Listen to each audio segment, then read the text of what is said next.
अहिल्यानगर जिल्ह्यातील खर्डा येथील मदारी वस्तीतून भटके विमुक्त समाजाच्या प्रश्नांवर जनजागृती करण्यासाठी भव्य मुसाफिरी यात्रेला सुरुवात करण्यात आली। या यात्रेद्वारे भटके विमुक्त समाजाची घरगणना आणि जनगणना करण्याची मागणी शासनाकडे करण्यात येत आहे।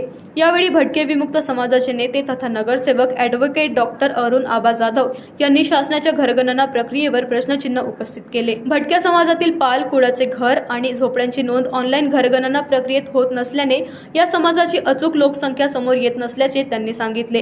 घरगणनेनंतरच जनगणना केली जाते। जर भटक्या विमुक्त समाजाची घरगणनाच झाली नाही तर शासनाच्या विविध योजना, आरक्षण, निधी आणि विकास प्रक्रियेत या समाजाला योग्य प्रतिनिधित्व कसे मिळणार, असा सवाल त्यांनी उपस्थित केला।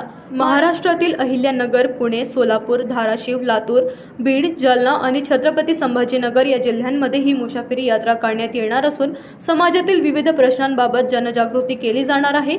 यावेळी सुनील साळुंके, उमाताई जाधव, सलीम मदारी, दत्तराज पवार, सावंत सर आणि आव्हाड सर यांनीही समाजाच्या समस्यांवर आणि मागण्यांवर आपले मनोगत व्यक्त केली आहे। कार्यक्रमाला भटके विमुक्त समाजातील नागरिक मोठ्या संख्येने उपस्थित होते। महान्यूज 7 करिता धनसिंग साळुंके यांची रिपोर्ट।